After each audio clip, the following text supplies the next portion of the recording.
चेहरे से इश्क हो जाए कोई नई बात नहीं। मुझे लगा मुझे आवाज़ से इश्क हो गया है। और क्या हुआ इस इश्क का अंजाम, आइए जानते हैं पूरी कहानी सुनकर, जिसे लिखा है धनबाद झारखंड के अमित किशोर जी ने और सुना रही हूँ मैं लोतिका। तो चलिए कहानी सुनना शुरू करते हैं। जैसे ही मैं अपनी बालकनी से कमरे में घुसा, अचानक से मेरी नज़र मेरे मोबाइल की जलती हुई लाइट पर पड़ी। शायद फ़ोन मेरा साइलेंट मोड पर रह गया था, इसलिए रिंग नहीं सुन सका। मैं देखा किसी अननोन नंबर से मिस कॉल का नोटिफिकेशन है। सोचा कि होगा कोई, अगर ज़रूरत होगी उसे तो फिर फ़ोन करेगा ही। मैंने बस यूं ही टाल दिया।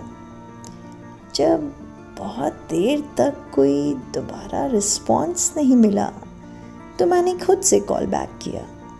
उधर से एक प्यारी सी आवाज़ आई कि माफ़ कीजिएगा, गलती से कॉल लग गया था, मैं किसी और को कॉल लगा रही थी, डिजिट के हेरफेर से आपको कॉल लग गया, आई एम सॉरी। मैंने फ़ोन रख दिया, पर इतनी मीठी आवाज़ मेरे दिल के किसी कोने में सेव होकर रह गई। इस अरसे को बीते कई दिन हो गए। मैं अपने ऑफिस, अपने काम में व्यस्त, ये सब लगभग भूल ही गया। वैसे भी बैचलर लड़कों के पास एक नहीं 1000 काम होते हैं जब उनकी नौकरी नई नई लगी होती है। आँखों में 1000 सपने, हाथों में 1000 हुनर, और सबसे बड़ी बात, दुनिया के असली सिकंदर वो खुद को ही मानते हैं। खैर, एक बार फिर उसी नंबर से कॉल आया। इस बार उसने कहा, पता नहीं कैसे बार बार आपका ही नंबर लग जाता है, लगता है नेटवर्क चेंज करना पड़ेगा। मैंने कुछ जवाब नहीं दिया, बस इतना ही कहा, देखकर नंबर डायल किया करें आप, कहीं किसी और के पास लग गया तो भारी मुसीबत भी हो सकती है। इस बात पे फ़ोन के दोनों तरफ से हंसी के फुहारे छूटे।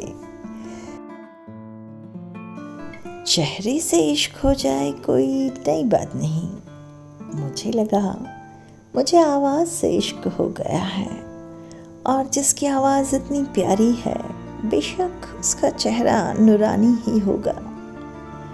फिर पता नहीं क्या हुआ, शायद किस्मत की ही मंजूरी, रजामंदी रही होगी, जो फ़ोन पर बातों का सिलसिला बस यूं ही चल पड़ा। बेवजह बातें होने लगीं, लंबी, घंटों तक होने लगीं। कुछ ही वक्त में दोनों तरफ ही बातों के सहारे अपनी अपनी कहानी बयां होने लगी। बातों बातों में ही हमने एक दूसरे को अपना नाम, अपनी पहचान सबसे तारुफ करवाया। उसने मुझे अपना नाम शुभांगी बताया, और मैंने उसके नाम को जानकर अपना नाम जावेद से बदलकर जितेंद्र कर लिया। पता नहीं क्यों मैंने अपनी पहचान जानबूझकर छुपाई उससे। उस वक्त तक प्यार नहीं था हमारे बीच, और शायद मुझे ये भी पता था कि अगर ये प्यार होता तो इसका अंजाम क्या होता। फिर भी मैंने अपनी पहचान छुपाई। अरसा बीता, सिलसिला बातों का कायम रहा। एक दिन शुभांगी की तरफ से जिद हुई कि हम दोनों को अब मिलना चाहिए। मेरे लिए ये बात आगे होने वाले हादसे की आहट थी। मैं जानता था कि जिस दिन शुभांगी को ये पता चला कि उसके सामने जो इंसान वाबस्ता है वो जितेंद्र नहीं, कोई जावेद है, तो अंजाम यकीनन बुरा होगा। दिल टूटेंगे, सिलसिले टूटेंगे, भरोसे टूटेंगे, और शायद वो सब भी टूट जाए जिसे कभी कभी अक्सर हम जिंदगी कह दिया करते हैं। खैर, कभी जद्दोजहद के बाद हम दोनों ने तय किया कि हम मिलेंगे। शाम 4 बजे का वक्त रखा हम दोनों ने मिलने का। एक दूसरे की फ़ोटो वैसे फ़ोन के मार्फत हम दोनों ही देख चुके थे, इसलिए पार्क में एक दूसरे को पहचानना मुश्किल नहीं लगा।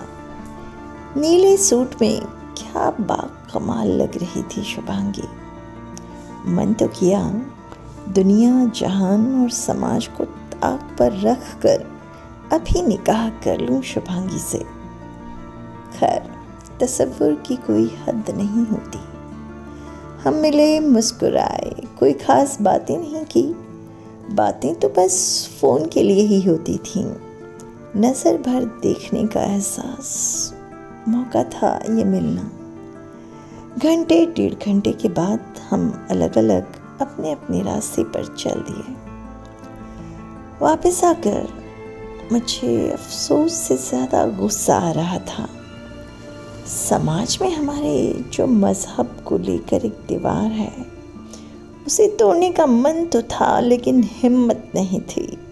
मुझे पता था कि जिस कश्मकश से मैं अभी गुज़र रहा हूँ, सच्चाई जानकर यकीनन शुभांगी भी गुजरेगी।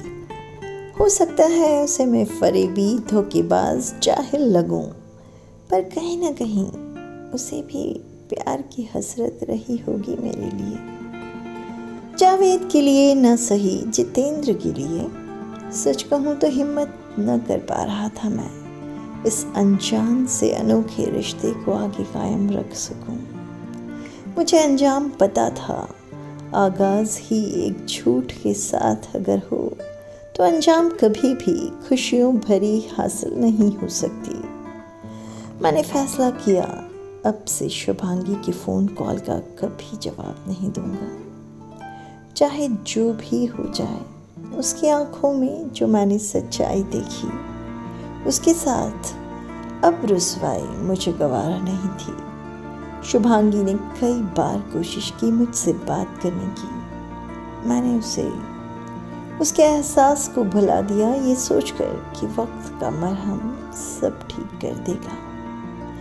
कहीं पढ़ा था मैंने कि जिस किस्से को किसी अंजाम तक लाना नामुमकिन हो, उसे एक खूबसूरत मोड़ तक लाकर छोड़ देना ही बेहतर होता है।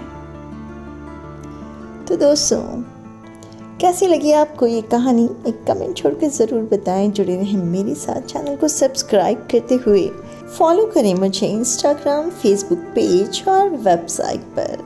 मिलती हूँ जल्द ही एक नई कहानी के साथ। Thanks for watching.